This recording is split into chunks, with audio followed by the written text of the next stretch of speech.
अब आज हम लोग नेक्स्ट टॉपिक देखते हैं, profit and loss appropriation account. कल हम लोगों ने पढ़ा था ट्रेडिंग अकाउंट और प्रॉफिट एंड लॉस अकाउंट। इस ट्रेडिंग अकाउंट का प्रॉफिट एंड लॉस अकाउंट, और आज हम लोग पढ़ने वाले हैं profit and loss appropriation account. देखिए, ट्रेडिंग अकाउंट का ग्रॉस प्रॉफिट इस तरफ आ जाएगा प्रॉफिट एंड लॉस अकाउंट में, और प्रॉफिट एंड लॉस अकाउंट से मिलेगा हमको नेट प्रॉफिट। ये net profit profit and loss appropriation account में आ गया। अगर यहाँ पर नेट लॉस होता तो ये net loss profit and loss appropriation account के डेबिट साइड में आ जाता। तो यहाँ पर देखिए, ये profit and loss appropriation account है। सबसे पहले यहाँ लिखा हुआ है डेबिट साइड में नेट लॉस। ये प्रॉफिट एंड लॉस अकाउंट से आया हुआ है। बिजनेस में जो भी नेट लॉस है वो profit and loss appropriation account के डेबिट साइड में लिख देना है। और क्रेडिट साइड में सबसे ऊपर लिखा हुआ नेट प्रॉफिट, यानी बिजनेस में जो भी नेट प्रॉफिट हुआ प्रॉफिट एंड लॉस अकाउंट से आया, उसको हम यहाँ पर ट्रांसफ़र कर देंगे।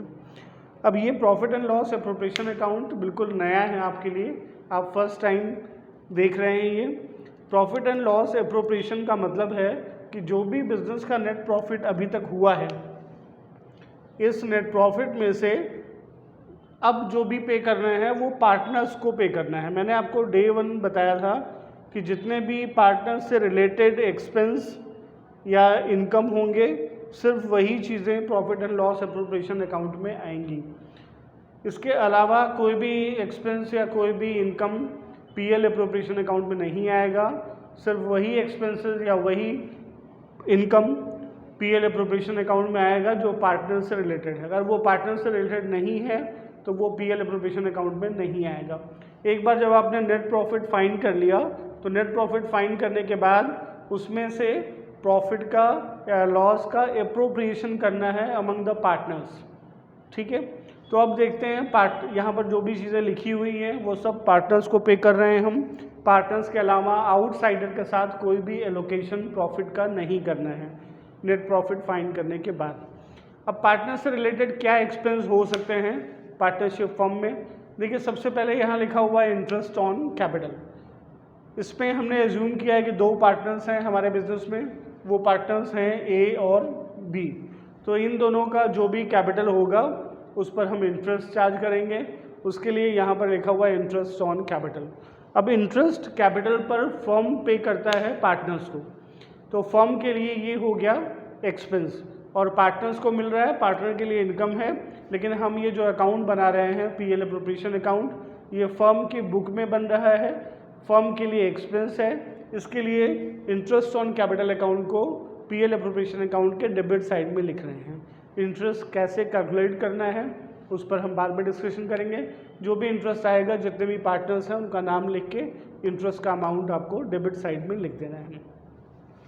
इसके बाद नेक्स्ट है इंटरेस्ट ऑन करंट अकाउंट। अब करंट अकाउंट पार्टनर का क्रेडिट बैलेंस भी हो सकता है और डेबिट बैलेंस भी हो सकता है। अगर क्रेडिट बैलेंस है इंटरेस्ट पार्टनर का करंट अकाउंट का, तो उस पर इंटरेस्ट फर्म पे करेगी। और अगर डेबिट बैलेंस है पार्टनर्स के करंट अकाउंट का, तो पार्टनर्स इंटरेस्ट पे करेंगे फर्म को। यहाँ पर interest on current account debit में लिखा हुआ है, यानी फर्म के लिए एक्सपेंस है, फर्म पार्टनर को इंटरेस्ट उसके करंट अकाउंट के क्रेडिट बैलेंस पर पे कर रही है। तो करंट अकाउंट का जो भी क्रेडिट बैलेंस होगा उस पर जो भी आप इंटरेस्ट पे करेंगे वो profit and loss appropriation account के डेबिट साइड में आ जाएगा। इसके अलावा अगर फर्म कोई भी सैलरी पे करती है पार्टनर्स को, कोई भी बोनस पे करती है पार्टनर्स को, या कोई भी कमीशन पे करती है पार्टनर्स को, या किसी तरह का रेम्यूनरेशन पार्टनर्स को मिलता है फर्म की तरफ से, तो ये सब कुछ फर्म के लिए एक्सपेंस है। इसलिए profit and loss appropriation account में इसको भी डेबिट साइड में लिखना होता है। ठीक है, नेक्स्ट है जनरल रिजर्व, यानी प्रॉफिट का कुछ हिस्सा हम डिस्ट्रीब्यूट नहीं करते हैं, उसको एज अ रिजर्व बिजनेस में ही रखते हैं। सपोज 20% लिखा हुआ है कि आपको जनरल रिजर्व क्रिएट करना है। इसका मतलब कि नेट प्रॉफिट का जो पार्ट है उसका 20% आपको एज अ रिजर्व रखना है, उसको डिस्ट्रीब्यूट नहीं करना है। तो उसको हम कहते हैं ट्रांसफ़र टू जनरल रिजर्व। तो ये भी प्रॉफिट का एप्रोप्रिएशन है, इसलिए ये भी पीएल एप्रोप्रिएशन अकाउंट के डेबिट साइड में आ जाएगा। ये कोई एक्सपेंस नहीं है, बट ये एप्रोप्रिएशन है प्रॉफिट का, इसलिए हम पीएल एप्रोप्रिएशन अकाउंट में शो करते हैं। जितना जनरल रिजर्व आप क्रिएट करते हैं उसको हम बैलेंस शीट के लायबिलिटी साइड पे शो करते हैं, क्योंकि जनरल रिजर्व एक्सपेंस नहीं है, अ पार्ट ऑफ रिजर्व है, और सारे रिजर्व्स को हम बैलेंस शीट के लायबिलिटीज़ में शो करते हैं। तो जनरल रिजर्व यहाँ पर भी डेबिट साइड में आ जाएगा, क्योंकि पार्ट ऑफ एप्रोप्रिएशन है नेट प्रॉफिट का। अब राइट साइड देखते हैं। सबसे पहले यहाँ पर नेट प्रॉफिट लिखा हुआ है कि जो प्रॉफिट एंड लॉस अकाउंट से जो नेट प्रॉफिट आया उसको हमने क्रेडिट साइड में ट्रांसफ़र कर दिया profit and loss appropriation account में। इसके बाद सबसे ऊपर है interest on drawing. Interest on drawing यानी पार्टनर्स जो पैसा विदड्रॉ करते हैं ड्यूरिंग द ईयर उसको हम ड्राइंग बोलते हैं। तो डेट के अकॉर्डिंग आपको ड्राइंग पर इंटरेस्ट चार्ज करना है, और वो इंटरेस्ट पार्टनर्स पे करेंगे फर्म को। तो फर्म के लिए ये इंटरेस्ट ऑन ड्राइंग इनकम होता है, इसके लिए ये इस अकाउंट में क्रेडिट साइड आया। जितने पार्टनर हैं उनका जो भी ड्राइंग होगा उसका कैलकुलेशन करेंगे, और यहाँ पर हमने 2 पार्टनर एज्यूम किए हैं। अगर दोनों ने ड्राइंग किया है उसका इंटरेस्ट है तो हम उसको profit and loss appropriation account के क्रेडिट साइड में लिखेंगे। इसके बाद है interest on current account. Interest on current account के लिए मैंने आपको बताया कि जो भी करंट अकाउंट का डेबिट बैलेंस होगा उस पर पार्टनर्स इंटरेस्ट पे करेंगे फर्म को। तो ये भी फर्म के लिए इनकम होगा, इसको हम शो करेंगे प्रॉफिट एंड लॉस एप्रोप्रिएशन में क्रेडिट साइड में। अगर पार्टनर्स करंट अकाउंट का डेबिट बैलेंस है तब, अगर क्रेडिट बैलेंस है तब फर्म इंटरेस्ट पे करता है पार्टनर्स को, वो हम यहाँ पर पीएल एप्रोप्रिएशन अकाउंट के डेबिट साइड में शो करते हैं क्योंकि वो फर्म के लिए एक्सपेंस है। बट यहाँ पर फर्म को इंटरेस्ट मिल रहा है पार्टनर से उनके करंट अकाउंट के डेबिट बैलेंस पर, ये फर्म की इनकम है, इसको यहाँ पर क्रेडिट साइड में शो करना है। अब लास्ट में ये 2 टॉपिक बचा रह गया, कैपिटल और करंट अकाउंट डिस्ट्रीब्यूशन। ये क्या है कि अब सारी इन्फॉर्मेशन आ गई। अब ये अकाउंट आपको क्लोज करना है, ये भी लेजर अकाउंट है, दोनों तरफ का टोटल कर लीजिए। ये इसका इनकम साइड है, अगर इनकम साइड बड़ा है एक्सपेंस साइड से तो इसका जो भी डिफरेंस है उसको हम बोलेंगे डिविजिबल प्रॉफिट, और अगर एक्सपेंस साइड बड़ा है इनकम से तब दोनों का जो डिफरेंस होगा उसको हम बोलेंगे डिविजिबल लॉस। अब इस डिविजिबल प्रॉफिट या डिविजिबल लॉस को पार्टनर्स को उनके पीएसआर में शेयर करते हैं। पीएसआर पार्टनरशिप के लिए बहुत इंपॉर्टेंट है। पीएसआर का मतलब है प्रॉफिट शेयरिंग रेशियो। तो जो भी पार्टनर्स का प्रॉफिट शेयरिंग रेशियो होगा उस रेशियो में जो डिविजिबल प्रॉफिट है हम शेयर करेंगे। अगर 2 पार्टनर्स हैं 1:1 का पीएसआर है तो दोनों को इक्वली शेयर करेंगे। अगर कुछ और पीएसआर दिया हुआ है तो उस प्रॉफिट शेयरिंग रेशियो में डिवाइड करके प्रॉफिट डिस्ट्रीब्यूट करके इस अकाउंट को क्लोज करना है। अगर लॉस है तो लॉस भी उनके प्रॉफिट शेयरिंग रेशियो में डिवाइड करेंगे और इस अकाउंट को क्लोज करेंगे। अब यहाँ पर से जो प्रॉफिट डिविजिबल प्रॉफिट या फिर डिविजिबल लॉस आएगा उसको हम कैपिटल अकाउंट में ट्रांसफ़र करेंगे। तो इस तरह से हम profit and loss appropriation account बनाते हैं। होप आपको समझ में आ गया होगा। 2 ही चीज़ सबसे इम्पॉर्टेंट है कि पार्टनर से रिलेटेड एक्सपेंस और पार्टनर से रिलेटेड इनकम, सिर्फ वही चीज़ हम इसमें पोस्ट करते हैं, इसके अलावा कोई भी चीज़ इसमें नहीं आती। तो इस चीज़ का आप हमेशा ध्यान रखिए। ओके, देखिए अब नया पीएल एप्रोप्रिएशन अकाउंट बनाने के बाद आपको बनाना है कैपिटल अकाउंट। कैपिटल अकाउंट यहाँ मैंने 2 पार्ट में बनाया है, पार्टनर्स कैपिटल अकाउंट और करंट अकाउंट। आप दोनों मर्ज के भी करके भी बना सकते हैं, तब उस केस में दोनों की इन्फॉर्मेशन एक ही अकाउंट में आएगी। बट फिलहाल हम लोग ये डिस्कस करते हैं। यहाँ पर सबसे पहले ऊपर है पार्टनर्स कैपिटल अकाउंट, और हमने एज्यूम किया है कि हमारे बिजनेस में 2 पार्टनर हैं ए और बी। तो ये ए और बी का कैपिटल अकाउंट है। लाइन मैंने ड्रॉ नहीं किया है, लाइन आपको ड्रॉ कर लेनी है जब आप बुक में फॉर्मेट बनाएं, ट्रांसफर बुक में। यहाँ पर सबसे पहले आपको लिखना है बाई बैलेंस ब्रॉट डाउन। ये आपको पता है कि कैपिटल का हमेशा क्रेडिट बैलेंस होता है बुक्स में। तो कैपिटल अकाउंट में क्रेडिट साइड में सबसे ऊपर आएगा बाई बैलेंस ब्रॉट डाउन। तो जिस डेट में आप पार्टनर्स का कैपिटल अकाउंट बना रहे हैं उस डेट में जो भी इनका ओपनिंग बैलेंस होगा वो आपको यहाँ पर लिख देना है, मिस्टर ए का ओपनिंग बैलेंस और मिस्टर बी का बैलेंस। इसके बाद ड्यूरिंग द ईयर अगर पार्टनर्स एडिशनल कैश लेके आते हैं एज अ कैपिटल, यानी एडिशनल कैपिटल लेके आते हैं, तो उसकी एंट्री होती है cash account debit to capital. Cash account debit to capital. यहाँ पर हम लोग कैश अकाउंट नहीं बना रहे हैं तो कैपिटल अकाउंट में पोस्ट करना है। कैपिटल अकाउंट क्रेडिट में लिखा हुआ है तो कैपिटल के क्रेडिट में आ जाएगा बाई कैश। तो जो भी पार्टनर एडिशनल कैश लेके आता है बिजनेस में एज ए कैपिटल, वो कैपिटल अकाउंट के क्रेडिट साइड में आपको रिकॉर्ड कर देना है। इसके बाद अगर ड्यूरिंग द ईयर पार्टनर कुछ भी कैपिटल से विथड्रॉ करता है तो वो भी आपको कैपिटल अकाउंट के डेबिट में लिखना है, क्योंकि इसकी एंट्री क्या हो जाएगी, capital account debit to cash, यानी कैपिटल का कुछ पार्ट कैश में विथड्रॉ कर रहे हैं। तो जो भी पार्ट विथड्रॉ करेंगे वो पार्टनर्स के कैपिटल अकाउंट में डेबिट हो जाएगा और यहाँ पर लिखेंगे to cash.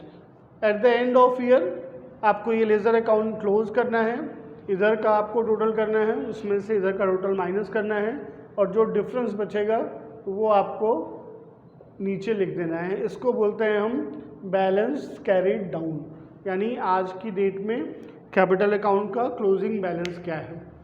Suppose 1 lakh rupees mister A का कैपिटल था, 20,000 ये एडिशनल कैपिटल लेके आए और 10,000 ड्यूरिंग द ईयर इन्होंने कैपिटल में से विथड्रॉ कर लिया। तो अब इधर का टोटल हो गया 1,20,000, इधर का भी टोटल भी 1,20,000 आपको लिख देना है। इसमें से 10,000 आपने माइनस कर दिया तो यहाँ पर बचा 1,10,000, ये इनका क्लोजिंग बैलेंस हो जाएगा। इसको हम लिखेंगे टू बैलेंस कैरीड फॉरवर्ड या कैरीड डाउन, ये आपका क्लोजिंग कैपिटल हो गया। इसी तरह से बी का भी आपको फाइंड करना रहेगा। अब ये बैलेंस जो क्लोजिंग बैलेंस है इसको आप कहाँ लेके जाएंगे, बैलेंस शीट में लेके जाएंगे। बैलेंस शीट के लायबिलिटी साइड में जहाँ पर आपने कैपिटल लिखा है वहाँ पर इनका अमाउंट लिख देना है क्लोजिंग बैलेंस का। नेक्स्ट अकाउंट है partners current account. Partners current account भी बिजनेस में पार्टनर्स का पर्सनल अकाउंट है। आप सबसे पहले यहाँ पर बाय बैलेंस ब्रॉट डाउन लिखेंगे अगर पार्टनर्स के करंट अकाउंट का क्रेडिट बैलेंस है तब। अगर डेबिट बैलेंस है तो डेबिट साइड आप लिखेंगे टू बैलेंस ब्रॉट डाउन। तो इनका डेबिट बैलेंस आप डेबिट साइड में लिखना है, क्रेडिट बैलेंस आपको क्रेडिट साइड में लिखना है। ठीक है, ये सब में आपको दिया होगा ट्रायल बैलेंस में कि करंट अकाउंट का डेबिट बैलेंस है या करंट अकाउंट का क्रेडिट बैलेंस है। तो क्रेडिट बैलेंस है तो आपको क्रेडिट साइड में लिखना है, डेबिट बैलेंस है तो आपको डेबिट साइड में लिखना है। इसके बाद पार्टनर्स को जब इंटरेस्ट मिलता है कैपिटल पर तो पार्टनर के लिए ये बेनिफिट है, इनकम है। इसके लिए पार्टनर्स के करंट अकाउंट में इसको क्रेडिट साइड में लिखना है बाय इंटरेस्ट ऑन कैपिटल। जो भी इंटरेस्ट होगा उनके कैपिटल का वो आपको क्रेडिट साइड में लिख देना है। तो पीएल एप्रोप्रिएशन अकाउंट के डेबिट में लिखना है और पार्टनर्स के करंट अकाउंट में क्रेडिट साइड में लिखना है। इसके बाद जो भी अगर इनका क्रेडिट बैलेंस है करंट अकाउंट का तो इनको पार्टनर्स को उस पर भी इंटरेस्ट मिलता है और ये इंटरेस्ट भी इनके करंट अकाउंट के क्रेडिट में आ जाता है। इसके बाद अगर इनको कोई सैलरी मिल रही है यानी पार्टनर्स को सैलरी के लिए पैसा मिल रहा है फर्म से या बोनस मिल रहा है या कमीशन मिल रहा है या रेम्यूनरेशन मिल रहा है, जो भी चीज़ फर्म से इनको मिल रही है वो सब चीज़ इनके अकाउंट के क्रेडिट में आ जाएगी। ठीक है, उसके बाद profit and loss appropriation account हमने क्लोज़ किया था। क्लोज़ करने पर जब डिविजिबल प्रॉफिट आया था तो डिविजिबल प्रॉफिट को भी हम लोग पार्टनर्स के करंट अकाउंट के क्रेडिट साइड में इनके प्रॉफिट शेयरिंग रेशियो में डिस्ट्रीब्यूट करते हैं और वो भी इनके अकाउंट में यहाँ पर आपको लिख देना है। अगर ड्यूरिंग द ईयर कुछ भी पैसा पार्टनर्स विथड्रॉ करते हैं फर्म से तो इसको ड्राइंग बोलते हैं। ये ड्राइंग इनके करंट अकाउंट के डेबिट साइड में आ जाएगा, जो भी इनका अमाउंट होगा वो आपको यहाँ पर लिख देना है। अब ड्राइंग पर पार्टनर से इंटरेस्ट भी फर्म चार्ज करता है, जो भी अमाउंट इंटरेस्ट का होगा वो इनके करंट अकाउंट के डेबिट में आ जाएगा। डेबिट साइड में आपको इंटरेस्ट ऑन ड्राइंग भी लिख देना है। इसके बाद है इंटरेस्ट ऑन करंट अकाउंट। ये डेबिट बैलेंस की बात हो रही है। अगर करंट अकाउंट का डेबिट बैलेंस है तो उस पर इंटरेस्ट चार्ज होगा, यानी पार्टनर्स को इंटरेस्ट पे करना है फर्म को। पार्टनर्स के लिए वो एक्सपेंस है, इसलिए पार्टनर्स के करंट अकाउंट के डेबिट में आ गया interest on debit balance of current account. अब पीएल एप्रोप्रिएशन अकाउंट में अगर लॉस होता है तो लॉस को भी पार्टनर्स के बीच में उनके प्रॉफिट शेयरिंग रेशियो में डिवाइड करते हैं।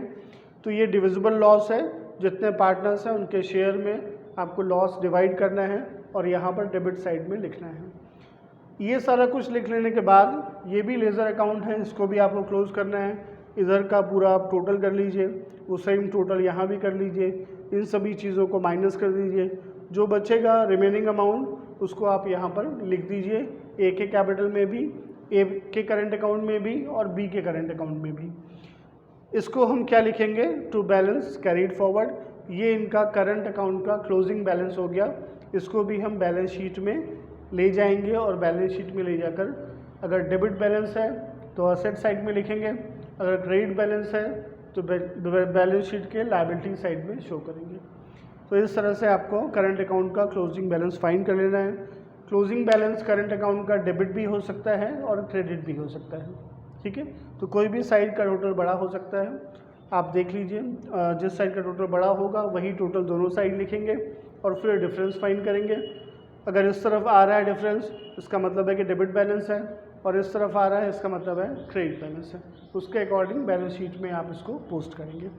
तो ये था पार्टनर्स कैपिटल और करंट अकाउंट के बारे में। जब हम कैपिटल और करंट अकाउंट अलग अलग नहीं बनाते हैं, एक साथ बनाते हैं। देखिए इसको क्या बोलते हैं, जब आप कैपिटल और करंट अकाउंट एक साथ बना रहे हैं, कैपिटल भी आपने बनाया और करंट भी बनाया, तो यहाँ पर कैपिटल का जो बैलेंस है वो जनरली फिक्स होता है। जो ओपनिंग बैलेंस है वही क्लोजिंग बैलेंस होता है, अगर ड्यूरिंग द ईयर कुछ एडिशन नहीं हुआ और कुछ विथड्रॉल नहीं हुआ कैपिटल में से, इसलिए इसको हम बोलते हैं फिक्स्ड कैपिटल अकाउंट। क्योंकि कैपिटल बैलेंस फिक्स होता है इसके लिए हम इसको बोलते हैं फिक्स्ड कैपिटल अकाउंट। तो जब भी आप फिक्स्ड कैपिटल अकाउंट बनाएंगे तो उसके साथ में करंट अकाउंट बनाना कंपलसरी है, करंट अकाउंट भी आपको बनाना पड़ेगा। जब आप सिर्फ कैपिटल अकाउंट बनाएंगे, ये सारे ट्रांजैक्शन भी करंट अकाउंट का कैपिटल में ही करेंगे, तब हम उसको बोलते हैं फ्लक्चुएटिंग कैपिटल अकाउंट, ठीक है। फ्लक्चुएटिंग कैपिटल अकाउंट में सारी पोस्टिंग जो करंट अकाउंट में कर रहे हैं वो भी हम कैपिटल अकाउंट में ही करते हैं, इसीलिए उसको फ्लक्चुएटिंग कैपिटल बोलते हैं, ठीक है। तो अभी फ़िलहाल पार्टनर्स करंट अकाउंट और कैपिटल अकाउंट आप ध्यान से समझ लीजिए, इम्पॉर्टेंट है। और आगे देखते हैं आपकी बैलेंस शीट कैसे बनाते हैं। चलिए पीएल एप्रोप्रिएशन के बाद अब नेक्स्ट टॉपिक है हमारा बैलेंस शीट। बैलेंस शीट आपने 11th में बनाया है ऑलरेडी, उसी तरह से 12th में भी बैलेंस शीट आपको बनानी है।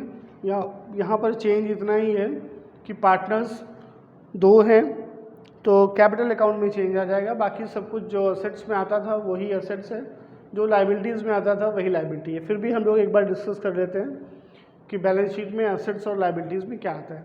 देखिए अभी तक हम लोग जो भी बना रहे थे, trading account, PL appropriation account, capital account, ये सारा लेज़र अकाउंट था, इसलिए उसमें लेफ्ट हैंड साइड डेबिट था और राइट हैंड साइड क्रेडिट था।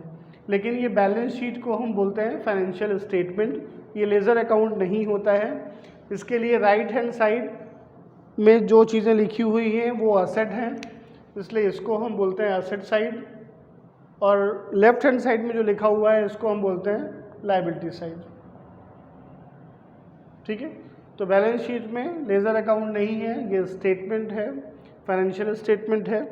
लेफ्ट हैंड साइड लायबिलिटीज़ और राइट हैंड साइड असेट्स। तो हम लोग लायबिलिटी से स्टार्ट करते हैं कि क्या क्या लायबिलिटी है।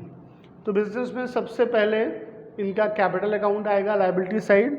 ये कैपिटल अकाउंट कहाँ से आएगा, जो आपने कैपिटल का लेज़र अकाउंट बनाया था उसका जो क्लोजिंग बैलेंस फाइंड किया था वो क्लोजिंग बैलेंस आपको यहाँ पर लिख देना है। ये है इनका कैपिटल अकाउंट। इसके बाद नेक्स्ट है करंट अकाउंट। करंट अकाउंट कहाँ से आएगा, आपने जो करंट अकाउंट बनाया था उसका जो क्लोजिंग बैलेंस होगा, अगर वो क्रेडिट बैलेंस है तो क्रेडिट बैलेंस यहाँ बैलेंस शीट के लायबिलिटी में आएगा। अगर वो डेबिट बैलेंस है करंट अकाउंट तो उस करंट अकाउंट का डेबिट बैलेंस बैलेंस शीट के असेट साइड में आएगा। देखिए यहाँ जो लायबिलिटी और असेट्स है, असेट्स में जितनी चीज़ें हैं वो डेबिट बैलेंस होती हैं और लायबिलिटी में जितनी चीज़ें हैं वो क्रेडिट बैलेंस होती हैं।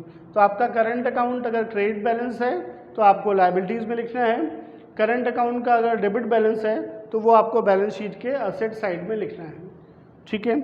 इसके बाद नेक्स्ट टॉपिक है रिजर्व्स। रिजर्व्स में क्या होते हैं कि जितने तरह के भी रिजर्व्स हैं बिजनेस के, वो सारे रिजर्व्स इस रिजर्व के हेड में आएंगे, जिसमें फर्स्ट है जनरल रिजर्व। हम लोगों ने जब profit and loss appropriation account बनाया था तो उस प्रॉफिट में से कुछ हिस्सा हमने जनरल रिजर्व में ट्रांसफ़र किया था, उसी को हम जनरल रिजर्व बोलते हैं। जनरल रिजर्व का पहले का भी कुछ बैलेंस होगा और इस साल जो आपने ट्रांसफ़र किया है वो दोनों मिला करके आपको जनरल रिजर्व यहाँ बैलेंस शीट के लायबिलिटी में लिखना है। General reserve part of profit होता है, क्रेडिट बैलेंस होता है, इसके लिए इसको भी लायबिलिटी साइड में लिखना है। इसी तरह से कैपिटल रिजर्व या और कोई भी रिजर्व बिजनेस में अगर क्रिएट किया है तो ये सारे रिजर्व्स क्रेडिट बैलेंस हैं और बैलेंस शीट के लायबिलिटी साइड में रिजर्व हेड में आपको लिखना है। इसके बाद है non current liabilities. Non current liabilities में कौन कौन सी लायबिलिटीज़ आएंगी? फर्स्ट है लोन फ्रॉम बैंक। अगर बैंक से आपने कोई लोन लिया हुआ है तो वो आपके लिए लायबिलिटी है, आपको फ्यूचर में पे करना है, तो वो बैलेंस शीट के लायबिलिटी साइड में आपको लिखना है। लोन फ्रॉम फाइनेंशियल इंस्टीट्यूशन, आपने बैंक के अलावा किसी और फाइनेंशियल इंस्टीट्यूशन से लोन लिया है तो ये भी आपके लिए लायबिलिटी है। लोन किसी भी तरह का हो और किसी से भी लिया हो, ये सब आपके लिए लायबिलिटी है। तो यहाँ पर लोन फ्रॉम बैंक वो भी लायबिलिटी है, लोन फ्रॉम फाइनेंशियल इंस्टीट्यूशन वो भी लायबिलिटी है, लोन फ्रॉम फ्रेंड्स वो भी आपके लिए लायबिलिटी है क्योंकि वो भी फ्यूचर में पे ऑफ करना है।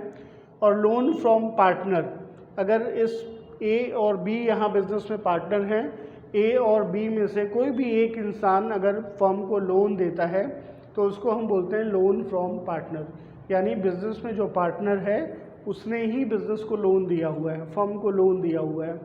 तो ये हो गया लोन फ्रॉम पार्टनर्स, ये भी बिजनेस के लिए लायबिलिटी है क्योंकि ये लोन भी फर्म को पे ऑफ करना है। तो इस तरह से ये सारे लोन्स भी नॉन करेंट लायबिलिटीज़ में आ जाएंगे। इसके बाद नेक्स्ट टॉपिक है करेंट लायबिलिटी। अब करेंट लायबिलिटी में फर्स्ट आता है बैंक ओवरड्राफ्ट, यानी बैंक से अगर आपका ओवरड्राफ्ट है, आपने पैसा ज़्यादा विथड्रॉ किया हुआ है अपनी सीसी लिमिट के हिसाब से, तो वो भी आपको फ्यूचर में पे ऑफ करना है, इसलिए ये आपके लिए लायबिलिटी है और ये बैलेंस शीट के लायबिलिटी साइड में आ जाएगा। क्रेडिटर्स, आपके बिजनेस में, आपके फर्म में जो क्रेडिटर्स हैं जिनको पे ऑफ करना बाकी है, वो सारे क्रेडिटर्स भी बैलेंस शीट के लायबिलिटी में आएंगे क्योंकि बिजनेस के लिए वो लायबिलिटी है। बिल्स पेबल, अगर बिल्स पेबल है बिजनेस में, ये भी लायबिलिटी है। प्रॉमिसरी नोट्स या बिल्स ऑफ एक्सचेंज, तो ये लायबिलिटी भी करंट लायबिलिटी में आएगा और बैलेंस शीट के लायबिलिटी साइड में इसको शो करेंगे। कोई भी एक्सपेंस अगर आउटस्टैंडिंग है, सपोज रेंट आउटस्टैंडिंग है यानी रेंट पे करना बाकी है, इंटरेस्ट पे करना बाकी है यानी इंटरेस्ट आउटस्टैंडिंग है, इस तरह से कोई भी एक्सपेंस अगर आउटस्टैंडिंग है, आपने पे नहीं किया है, पे करना बाकी है, तो ये सारे तरह के एक्सपेंसेस आउटस्टैंडिंग जो हैं वो बैलेंस शीट की लायबिलिटी में आएंगे।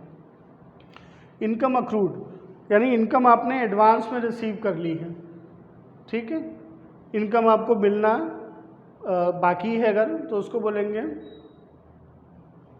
इनकम अक्रूड, यानी आपने एडवांस में इनकम रिसीव कर ली है।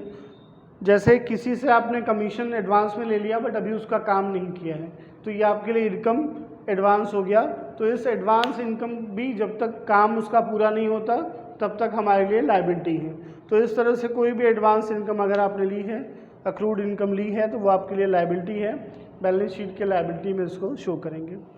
नेक्स्ट है टैक्स प्रोविज़न, कोई इनकम टैक्स पे करने के लिए प्रोविज़न आपने बनाया है तो वो प्रोविज़न फॉर टैक्सेशन, वो भी आपको यहाँ पर लायबिलिटी साइड लिखना है क्योंकि जनरली जो भी प्रोविज़न होते हैं वो सबका क्रेडिट बैलेंस होता है, तो सारे प्रोविज़न और सारे रिजर्व बैलेंस शीट की लायबिलिटी में आते हैं। नेक्स्ट है पीएफ प्रोविडेंट फंड, अगर फर्म अपने एम्प्लॉयज़ के लिए पीएफ देती है तो प्रोविडेंट फंड का पैसा जो भी फर्म के पास है एम्प्लॉयज़ का, वो भी फर्म के लिए लायबिलिटी है, तो प्रोविडेंट फंड का पैसा भी बिजनेस के फर्म के लायबिलिटी साइड में आ जाएगा। नेक्स्ट है outstanding interest on partners loan, partner ने लोन दिया था और उस पर इंटरेस्ट पे करना बाकी है, तो वो आउटस्टैंडिंग इंटरेस्ट हो गया। तो इस तरह का जो भी आउटस्टैंडिंग इंटरेस्ट होगा तो वो भी बैलेंस शीट के लायबिलिटी में आएगा क्योंकि फ्यूचर में पे ऑफ करना है, अभी पे करना बाकी है। तो interest on outstanding interest on partners loan, ये भी बैलेंस शीट के लायबिलिटी साइड में आएगा। इस तरह से आपकी लायबिलिटी साइड पूरी हो गई। अब असेट साइड देखते हैं। सबसे ऊपर है non current asset. Non current asset में फिक्स एसेट सबसे पहले आएगा। फिक्स एसेट में, फिक्स एसेट का मतलब क्या है, जो नेचर में फिक्स है, जिनको आप इधर उधर बार बार शिफ्ट नहीं करते हैं, एक जगह पर ही फिक्स रहती है, उसको फिक्स एसेट बोलते हैं। मूवेबल नहीं है, नॉन मूवेबल। यहाँ पर फर्स्ट है लैंड, आपको पता है कि लैंड जहाँ है वहीं रहेगा और आपके लिए एसेट है लैंड, इसके लिए बैलेंस शीट में इसको एसेट साइड शो करते हैं। बिल्डिंग भी फिक्स है, नॉन मूवेबल है, आपके लिए एसेट है, इसलिए बिल्डिंग को भी बैलेंस शीट में एसेट साइड शो करते हैं। लीज होल्ड प्रॉपर्टी, अगर कोई प्रॉपर्टी आपने लीज पर ली है तो जितने ईयर तक का लीज है लिया है आपने, अगर 10 ईयर्स के लिए लीज़ पर लिया है तो 10 ईयर्स तक वो आपके लिए एसेट है, तो लीज होल्ड प्रॉपर्टी को भी आप बैलेंस शीट के एसेट साइड में शो करेंगे। नेक्स्ट है व्हीकल्स। अगर फर्म के पास अपना व्हीकल है तो वो व्हीकल भी फर्म के लिए एसेट है, तो ये व्हीकल भी बैलेंस शीट के एसेट में आएगा। फर्म के पास जो मशीनरी है वो भी एसेट है, तो फर्म के लिए एसेट साइड में मशीन को भी लिखेंगे। Furniture and fixture fittings, furniture भी बिजनेस के लिए फर्म के लिए एसेट है, फिक्स एसेट है, तो इसको भी फिक्स एसेट टॉपिक पे लिखेंगे। अब है नेक्स्ट है पेटेंट। देखिए पेटेंट, ट्रेडमार्क, कॉपीराइट और गुडविल ये भी नॉन टेंजेंट एसेट है। इसके पहले जो एसेट थे ये सारे टेंजेंट एसेट हैं। टेंजेंट मतलब जिसका फिजिकल एग्जिस्टेंस होता है उसको हम टेंजेंट एसेट बोलते हैं। ये जो है इनका कोई फिजिकल एग्जिस्टेंस नहीं होता है, लेकिन इनकी मनी वैल्यू होती है, इसलिए इसको हम क्या बोलते हैं, इनटेंजेंट या नॉन टेंजेंट एसेट। पेटेंट यानी किसी भी चीज़ का, किसी भी प्रोडक्ट का आपके पास पेटेंट है, सिर्फ आप ही वो प्रोडक्ट बना सकते हैं, तो इसको बोलते हैं पेटेंट। तो इस पेटेंट की भी मनी वैल्यू होती है। पेटेंट आप सेल कर सकते हैं किसी दूसरे बिजनेस को, किसी दूसरे इंसान को, तो इस तरह से पेटेंट आपके लिए एसेट है। ट्रेडमार्क, आपके बिजनेस का कोई ट्रेडमार्क है उसको भी आप सेल कर सकते हैं, इसलिए उसकी भी मनी वैल्यू होती है, तो ट्रेडमार्क भी आपके लिए एसेट है। किसी चीज़ का कॉपीराइट है आपके पास, यानी एक्सक्लूसिव राइट्स आपके पास है उस चीज़ के, तो वो भी आप सेल कर सकते हैं और उसका भी मनी वैल्यू है, इसलिए वो भी बैलेंस शीट के एसेट में आएगा। आपके फर्म की गुडविल है, गुडविल भी को भी मनी वैल्यू में काउंट कर सकते हैं आप, इसलिए गुडविल भी नॉन टेंजेंट है बट एसेट है, तो बैलेंस शीट के एसेट साइड में आएगा। इसके बाद है इन्वेस्टमेंट इन गवर्नमेंट सिक्योरिटीज़। ये जो पूरा पार्ट है ये इन्वेस्टमेंट का है। सबसे पहले टेंजेंट, नॉन इंटेंजेंट और फिर investment. Investment in government securities यानी गवर्नमेंट के सिक्योरिटीज़ या बॉन्ड में आपने पैसा इन्वेस्ट किया है, आपकी फर्म ने इन्वेस्ट किया है, तो ये वो एक टाइप का इन्वेस्टमेंट हो गया, और जो भी इन्वेस्टमेंट है वो बैलेंस शीट में एसेट साइड में आएगा, आपके बिजनेस के लिए एसेट है। नेक्स्ट है इन्वेस्टमेंट इन ऑफ पीएफ, यानी प्रोविडेंट फंड में पैसा इन्वेस्ट किया हुआ है, तो वो प्रोविडेंट फंड भी आपके लिए एसेट है। अगर आपने इन्वेस्टमेंट किया है प्रोविडेंट फंड में तो वो भी आपके लिए एसेट है।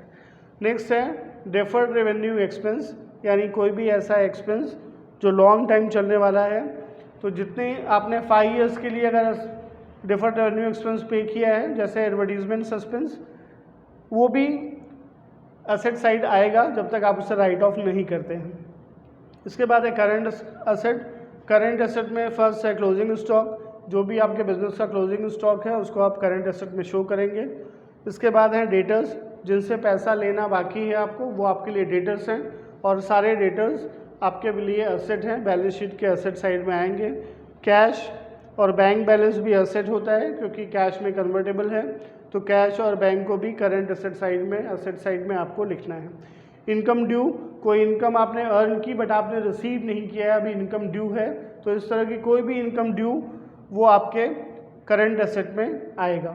नेक्स्ट है लोन लेंट, आपने किसी को लोन दिया है और वो अभी रिकवर होना बाकी है, तो इस तरह का कोई भी लोन आपके लिए एसेट है, उसको आप लोन के एसेट साइड में लिखेंगे। नेक्स्ट है बिल्स रिसीवेबल। बिल्स रिसीवेबल यानी बिल्स जो रिसीव करना बाकी है, तो वो भी आपके लिए एसेट है, उसको भी आप बैलेंस शीट के एसेट साइड में लिखेंगे। नेक्स्ट है प्रीपेड एक्सपेंस, कोई भी एक्सपेंस आपने एडवांस में पे कर दिया है, तो जब तक आप उस एक्सपेंस को यूटिलाइज नहीं करते हैं तब तक के लिए वो एक्सपेंस आपके लिए प्रीपेड है और बैलेंस शीट के एसेट साइड में लिखेंगे। नेक्स्ट है करंट अकाउंट का डेबिट बैलेंस, जो हम पहले ही डिस्कस कर चुके हैं। इस तरह से बैलेंस शीट में एसेट साइड में जितनी चीज़ें हैं वो सारा टोटल करना है, और लाइबिलिटी साइड में जितनी चीज़ें हैं वो सारा आपको टोटल करना है, और at the end of date year जिस दिन आप बैलेंस शीट बना रहे हैं तो आपका एसेट्स और लाइबिलिटीज़ का टोटल सेम होना चाहिए। इसको हम बोलते हैं कि बैलेंस शीट टैली हो गई। तो आपके बैलेंस शीट में एसेट साइड का टोटल लाइबिलिटी साइड के इक्वल होना चाहिए। बस बैलेंस शीट के बारे में इतना ही है। नेक्स्ट आगे बढ़ते हैं हम लोग।